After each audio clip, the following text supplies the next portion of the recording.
Welcome to Race to the Finish. In this series, we will take a look at some of the thrilling down-to-the-wire playoff races in the wildcard era.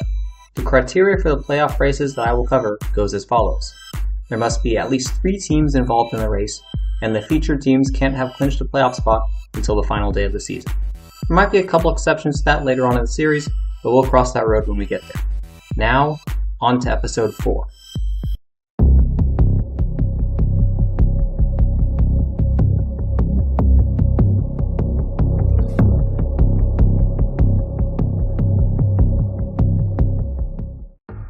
The last season of the 20th century saw some familiar faces atop the National League standings.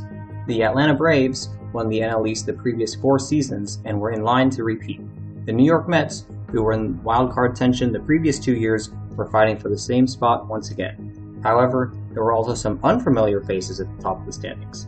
Most notably, the second-year Arizona Diamondbacks were leading the NL West while the defending NL champion Padres were under 500. The Cincinnati Reds hadn't made the playoffs since being swept in the NLCS in 1995.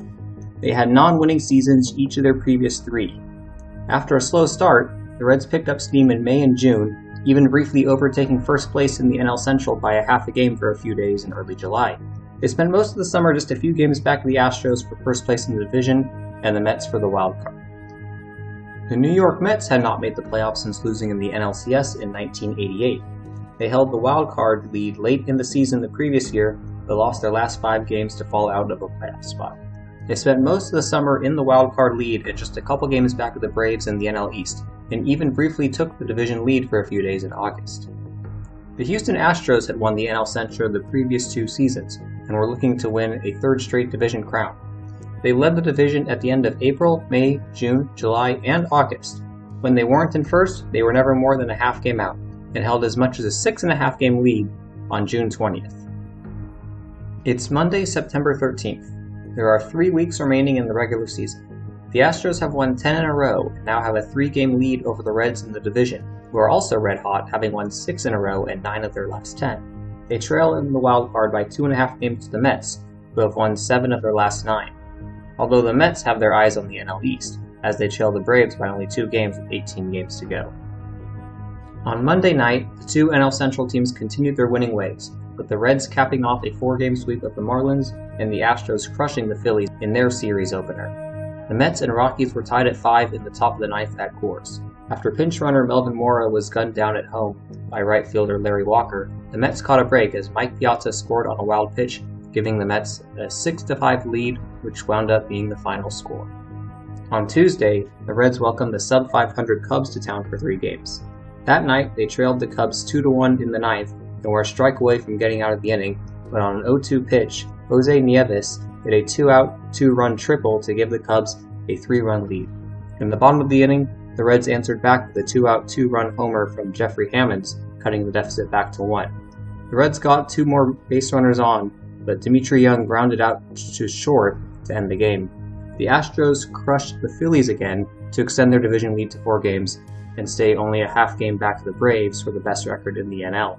The Mets, though, were unable to extend their wildcard lead as they lost to the Rockies 7-2. On Wednesday, the Mets took the series from the Rockies. With the game tied at 5 in the 8th, the Mets scored 2 to take the lead, then added on some insurance with 3 in the 9th.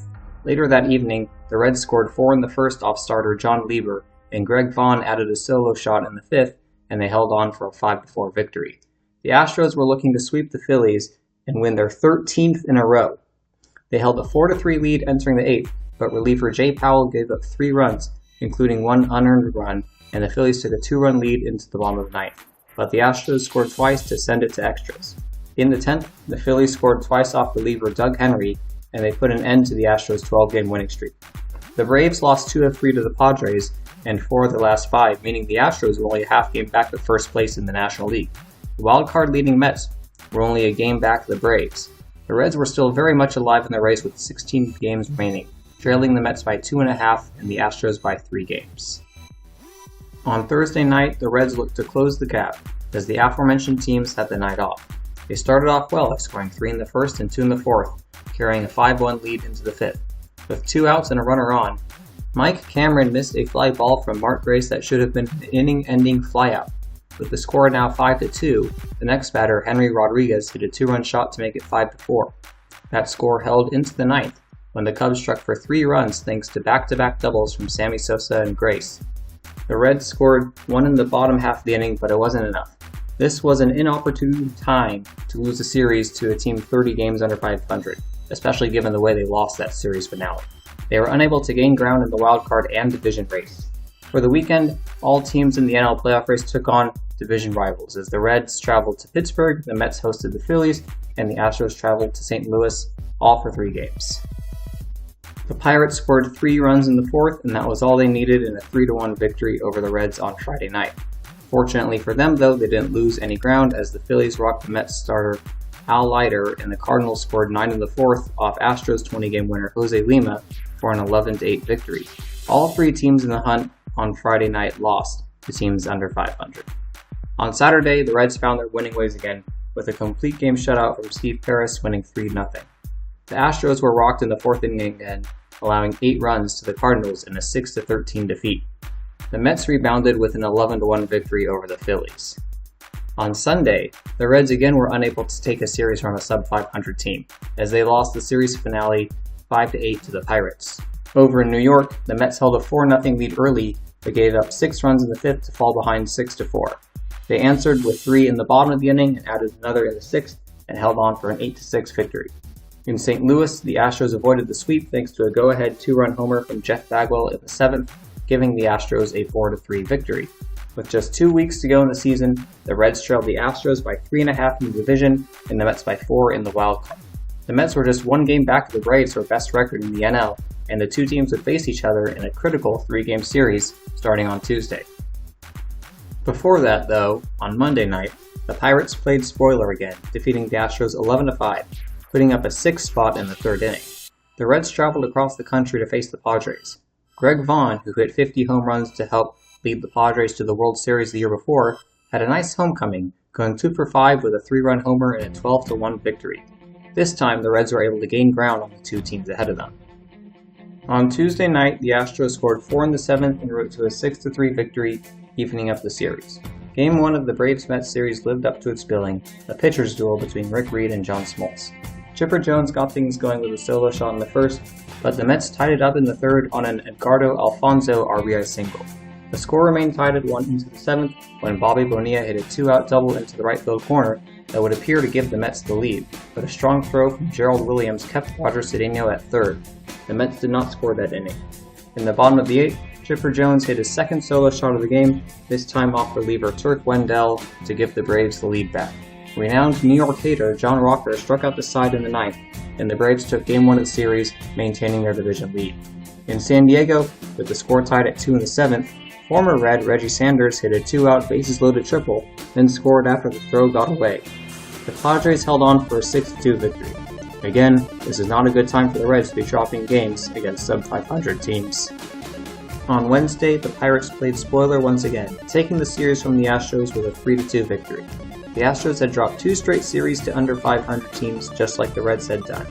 In Atlanta, Chipper stayed hot with a 2-run homer in the 1st, but Mike Piazza answered for the Mets with a 2-run shot in the 4th.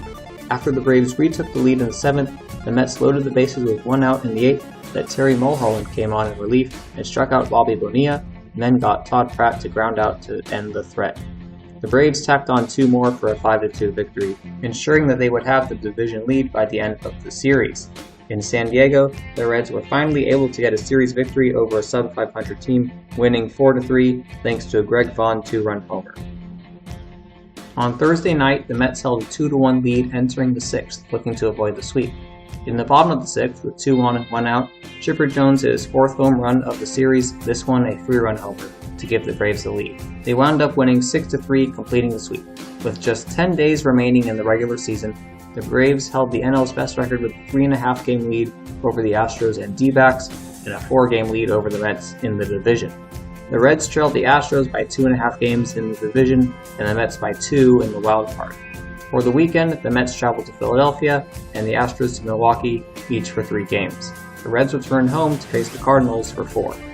On Friday night, the Mets held a 2-1 lead into the bottom of the 8th. After Turk Wendell recorded 2 outs, manager Bobby Valentine elected to bring in closer Armando Benitez to face Bobby a Brave. Benitez gave up a game-tying RBI double and a go-ahead RBI single to Mike Lieberthal, and it was a blown save for Benitez, and the Mets lost their fourth in a row, this one by a score of 3-2. The Reds trailed the Cardinals 4-1 entering the sixth, but scored 4 times in the inning and held on for a 5-4 victory. While they pulled to within a game of the Mets, they were unable to gain ground on the Astros. They trailed 4-2 into the eighth, but scored 4 times that inning and 3 more in the ninth to win 9-4. On Saturday, Mets starter Kenny Rogers allowed back-to-back homers to start the second and walked in 2 more in the third to give the Phillies a 4-0 lead, although the Mets would come back. In the eighth, John Olerud hit a 2-run homer to cut the deficit in half. Later in the inning, with 2 on and 1 out, Benny Agbayani hit a liner ticketed for right center field, but second baseman David Doster made a leaping grab and flipped to second to turn the double play and end the inning. The Phillies handed the Mets their 5th straight loss by the score of 4-2. The Reds won their 3rd straight with a 6-1 victory over the Cardinals, thanks in part to another home run from Greg Vaughn. The Brewers were looking to play spoiler after blowing the lead the night before. Leading 2-1 in the 6th, both runners tagged up on a deep flyout to right center. After Craig Biggio couldn't handle the throw, Jeff Jenkins was able to score from third, and that proved to be the game-winning run. The day couldn't have gone any better for the Reds, as they picked up ground on both the Mets and Astros. They were now tied with the Mets for the wild card, and only a game and a half back of the Astros in the division. On Sunday afternoon, the Mets were looking to put an end to their 5-game losing streak. Scoreless in the bottom of the 4th, former Met Rico Brogna gave the Phillies a 2-0 lead with a 2-run shot. The Mets trailed 3-2 in the 9th, but loaded the bases with 1 out, but veteran Ricky Henderson grounded softly into a game-ending double play. The Mets had now lost 6 in a row, and the Braves' sweep of the Expos meant the Braves had now clinched the NL East after being up by only 1 game a week prior. The Brewers played spoiler again, as the Astros starter Scott Ellerton didn't make it out of the 3rd inning. The Astros lost the series finale 11-3, dropping their 3rd straight series to a sub-500 team. The Reds led the Cardinals 4-1 into the 8th, but Mark McGwire hit his 60th home run of the season to cut the deficit to 2. In the 9th, Fernando Tatis hit a 2-run shot to tie the game off Danny Graves, his 2nd blown save in the last 10 days. After the Cardinals took the lead in the top of the 12th, Pokey Reese came up clutch with a walk-off 3-run homer for the Reds. The last 2 days could not have gone any better for the Reds, as they won both of their games, while the Astros and Mets lost both of theirs. With just a week remaining in the regular season, the Reds now have the wild card lead by a full game and trailed the Astros by only half the game in the division. The Reds were the only team involved in this playoff race to play on Monday, September 27th. They were looking to finish off a 4-game sweep of the Cardinals, but the road team had other ideas. They jumped out to a 6-1 lead in the 5th, thanks to home run number 61 from McGwire and a 3-run shot from Eduardo Perez. But the home team would not go away quietly in their final home game of the season. In the 6th, Dimitri Young hit a 2-run shot to cut the deficit to 6-3. In the 7th, with 2 down and nobody on, Sean Casey singled. Then, Greg Vaughn doubled him home, then Dimitri Young singled Vaughn home to cut the deficit to just 1. After a pitching change, Ed Taubensee hit a 2-run homer to give the Reds a 7-6 lead. They held on to win 9-7, completing the 4-game sweep. They had now won 5 in a row and 6 of their last 7. With 6 days to go in the season, they were now tied with the Astros for the division and held a 1.5-game lead over the Mets for the wild card. They would now board a plane to Houston for a pivotal 2-game series that could make or break either team's season. Before we get to that NL Central matchup, top 2 teams in the NL East are facing each other once again. The Mets are returning home from a brutal 0-6 road trip that saw them eliminated from division contention and fall out of first place in the wild card. A win Tuesday night meant that they would gain ground since the Reds and Astros were playing each other, but unfortunately it was more of the same as Oral Hershiser gave up 4 runs in just a third of an inning. The Braves went on to win 9-3, winning their 8th straight, sending the Mets their 7th straight loss. In Houston, the Reds scored 4 runs in the first 3 innings off 20-game winner Jose Lima, who is now winless in his last 3 starts. The Reds had now won 6 in a row, and the Astros had lost 8 of their last 11 to fall into 2nd place in the NL Central. For the Reds, this was the first time they had sole possession of first place in the division since July 9th, 81 days prior. The Mets remained 1.5 games back of the Astros for the wild card, and they did have a game in hand, but time was running out. On Wednesday night, the Mets trailed 2-1 in the fourth and looked to be on their way to an 8th straight loss, as Greg Maddux was on the mound for the Braves. But just as the former All-Star Hershiser struggled the night before for the Mets, Maddux uncharacteristically gave up 6 straight singles to start off the fourth, including one to Mets starter Al Leiter. John Olerud was the 7th man up, and he sent Shea into a frenzy with a grand slam, giving the Mets a 6-run lead. The Mets won 9-2, ending their 7-game losing streak.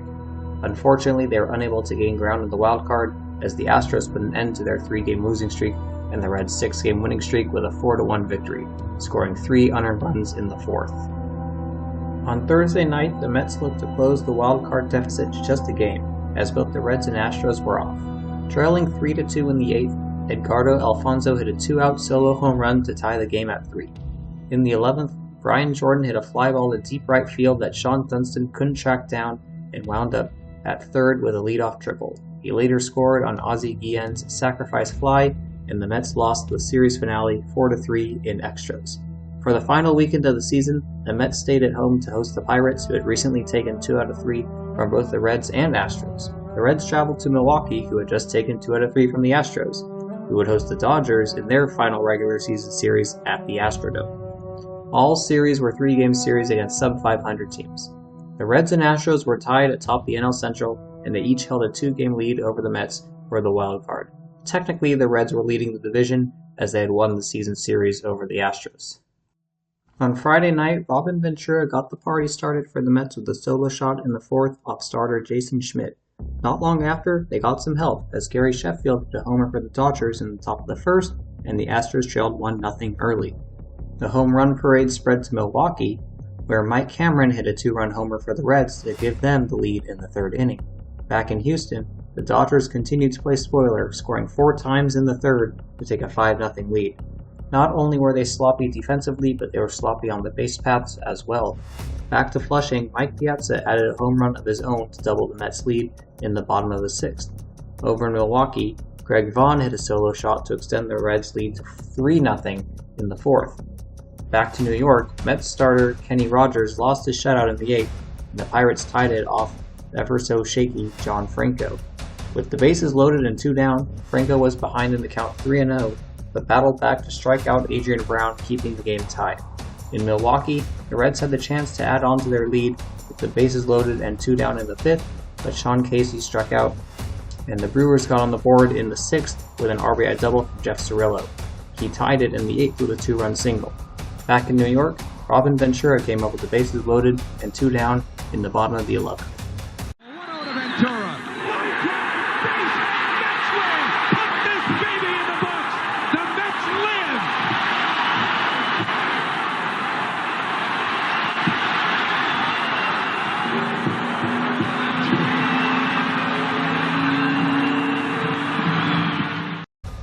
In Milwaukee, they went to extras as well, and the Reds had the chance to take the lead, but Marquise Grissom robbed Ed Taubensee of potentially 2 RBIs. Ronnie Belliard hit a 2-out walk-off single in the bottom half of the inning to complete the comeback for the Brewers. Friday night could not have gone any better for the Mets, as they won and both teams ahead of them lost. They were now just 1 game back of the Reds and Astros for the wild card, who still remain tied atop the NL Central.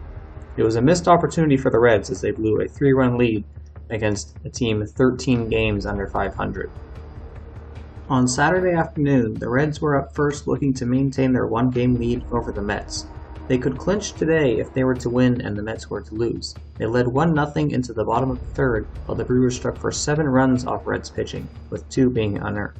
Dimitri Young hit a 3-run homer in the next inning to cut into the deficit, but the Brewers would score 3 more times to put the game away. The Reds had 2 on with 1 out in the 8th, down by only 3, but were unable to score any more, and they lost 6-10. Down in Houston, the game remained scoreless into the 6th until Craig Biggio hit a leadoff home run off Chan Ho Park.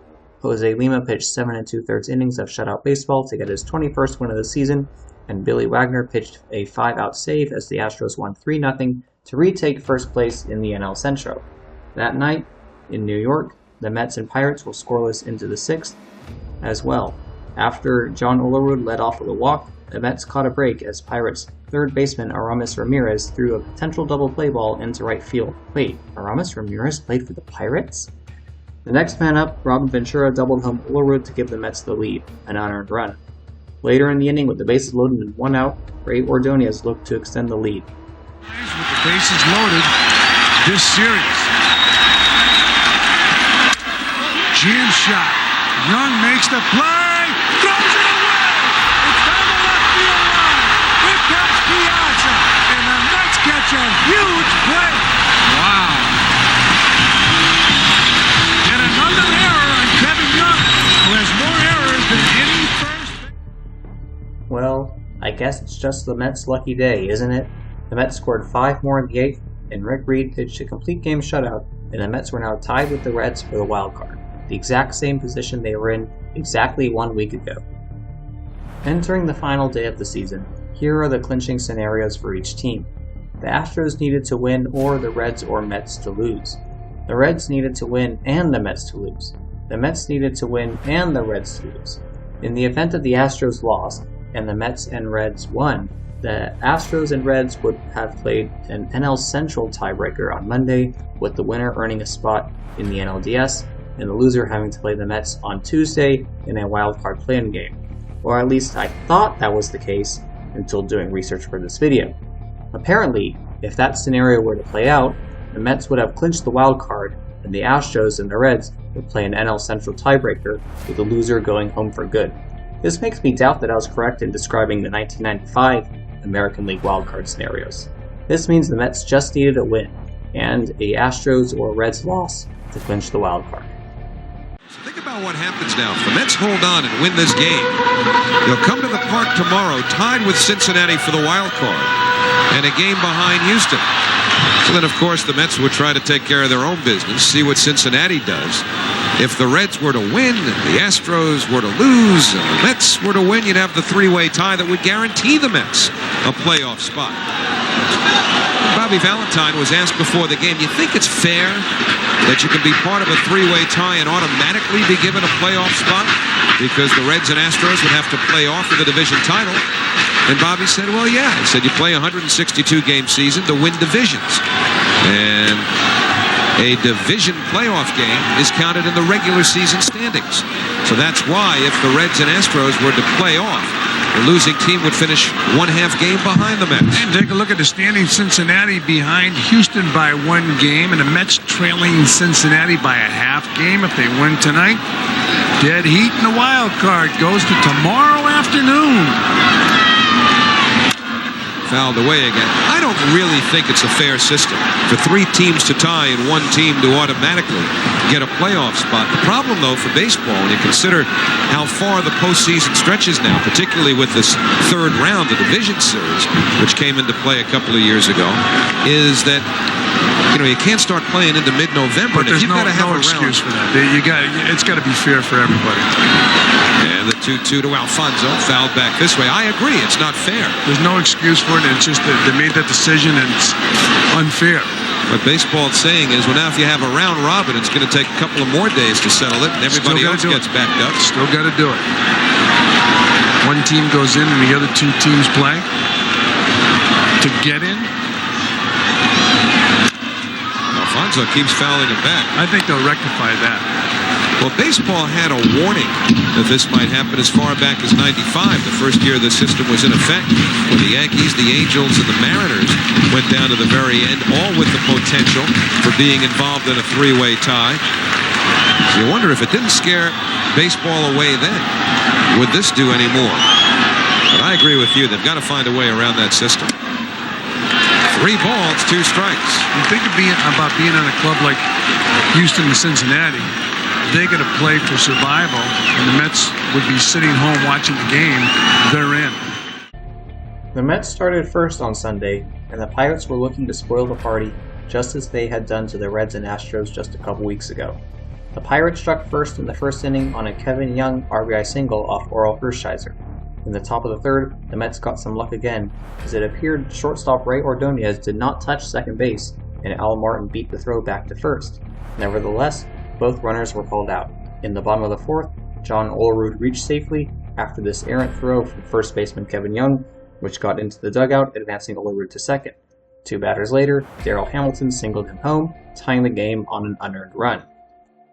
Over in Houston, it was the final regular season game in the Astrodome. The Dodgers elected not to start 19-game winner Kevin Brown in the season finale on 3 days rest, instead starting Robinson Chayco with an ERA over 8. In the bottom of the first, Chayco walked 4 straight Astros, then gave up a bases-clearing double to Darrell Ward, and the Astros led 4-0 early. Back to New York, in the bottom of the 5th, the Mets had runners on second and third with 2 down, but Olerud lined out to second to end the inning. In the next inning, the Mets loaded the bases with 2 outs, but pinch hitter Matt Franco popped out to end the threat. Let's fast forward to the 9th. With 1 out and nobody on, Melvin Mora singled. Then Edgardo Alfonso singled, sending Mora to third. With the base open, the Pirates elected to intentionally walk John Olerud and then brought in Brad Klontz to face Mike Piazza. Force play that matters is the one at home plate. Klontz is a sidearm. He's going to be tougher on right-handers and more likely to induce a ground ball, which is what the Pirates need here. First pitch in the dirt, gets away. Mets win. The New York Mets are going to some semblance of postseason play.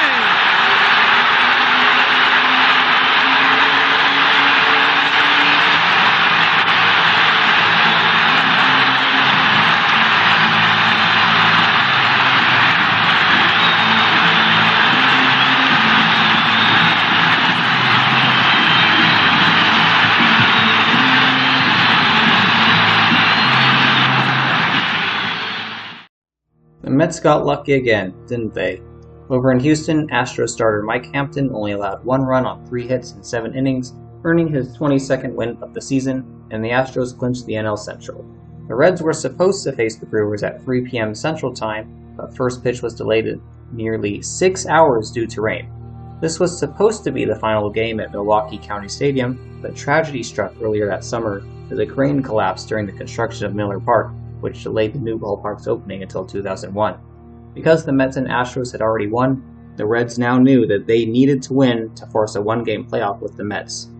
In a scoreless game in the third, Barry Larkin and Sean Casey delivered back-to-back RBI singles, then Greg Vaughn cleared the bases with his 45th home run of the year. Ron Vallone pitched the final 3 1/3 innings, and the Reds kept their season alive with a 7-1 victory, avoiding the sweep and ending their 3-game losing streak. They would get on a plane and fly back home to Cincinnati to face the Mets in a 1-game playoff on Monday night. After defeating the Astros on Tuesday night, the Reds had a nearly 96% chance of making the playoffs. Meanwhile, after the Mets lost to the Braves on Thursday night, they had less than a 12% chance of making the playoffs. After leading the wild card by 4 games just 2 weeks ago, the Mets found themselves trailing by 2 games just 11 days later, but they were able to come back and get some help from the Brewers to tie up the Reds. You could say both teams blew a chance. The Reds were 5-4 against the Mets in 1999, but only 2-4 at home, and a couple of these games had dramatic moments. On April 20th, with the Mets up 1-0 in the 4th, Barry Larkin was gunned down at the plate trying to score on a Sean Casey double. In the 9th, with the Mets still up by 1, John Franco loaded the bases with 1 out, but retired the next 2 batters to hold on to the 1-run victory. 6 weeks later, the 2 teams met again at Shea Stadium, and the Reds trailed the Mets by 1 in the 9th with 2 down and the bases loaded against John Franco. With 2 strikes, and on the 7th pitch of the at-bat, Mike Cameron lined a 2-run single back up the middle to give the Reds the lead, which they held on to. If one of those 9th innings had gone differently, we're not having a tiebreaker game. Synergy Field in Cincinnati. It's a cool night, a damp night, but we're ready to play ball. The Mets and Reds to see which team will be the wild card in the National League, which team will be the team of destiny. It's a sellout tonight, and this ballpark, it used to be the home of the Big Red Machine. They once again love their Reds. It's the Reds and the Mets who both had great years. They both won 96 games, and ironically, only one of them will advance to postseason play. On the shores of the Ohio River, scene of many a big ball game, but not so many in the last 3 years. They haven't had a postseason game here since 1995. And tonight, it feels like October, 48 degrees, the humidity 96%, and the forecast is for a heavy drizzle, and we can tell you that that forecast is accurate because it is drizzling right now, as these fans know all too well. The game last night in Milwaukee that created this game did not start until nearly 10 o'clock Cincinnati time and did not end until after midnight in Cincinnati. Tickets for this game did not go on sale until 7 o'clock this morning, and yet it is all sold out, which is an incredible story all by itself. For the Mets, Al Leiter took them out. He had a 4.41 ERA on the season and had just pitched on Wednesday night, allowing 2 runs in 7 innings in a win over the Braves. Steve Paris took them out for the Reds. He had a 3.36 ERA, but had given up 4 runs in each of his last 2 outings, not making it into the 7th in either one. 20-year veteran Ricky Henderson led off the game with a single, then Edgardo Alfonzo came up to the plate. And we'll see. Center field, going back in the ball is Hammonds. Still going back. Back to the wall, it's gone! And that one seemed to surprise Hammonds. He started to break back easily on it, thinking he had a play. But he did not. It was over the 404-foot marker. And the Mets have jumped ahead of Paris 2-0 after only 2 batters. The 27th home run of the year for Alfonso. It was a wonderful start for the Mets, not so much for the Reds. Bookie Reese led off the bottom of the first with a walk, but the Reds couldn't advance him. Steve Paris loaded the bases with 2 outs in the 3rd and was promptly pulled for Denny Neagle, who walked Robert Ventura to give the Mets a 3-0 lead. The Reds couldn't get much going against Leiter. They had 1 base runner in each of the first 3 innings, but that was it. Ricky Henderson extended the Mets' lead to 4-0 with a leadoff homer in the 5th, then in the 6th, Edgardo Alfonzo recorded his 3rd RBI of the night with a 2-out double, and the Mets' lead was now 5-0. Leader continued to roll, retiring 13 straight batters from the 3rd until walking Ed Taubensee to lead off the 8th. Aaron Boone promptly grounded into a double play to end that small threat, though. Finally, in the 9th, Bookie Reese recorded the first extra base hit off Leiter with a leadoff double, which was also the first time a Red had reached second base all game. With the heart of the Reds lineup coming up, Leiter was undeterred, retiring Larkin and Casey. He walked Greg Vaughn with 2 down, the first time the Reds had 2 runners on base that night. Could Dimitri Young keep the game going? In the history of Major League Baseball, and up to now one of the greatest pitching performances ever seen in one of these, and it's caught by Alfonzo at second base, and Al Leiter has completed a 2-hit shutout, and it has put the Mets into the playoffs for the first time in 11 years. And this one was Leiter's first complete game of the season.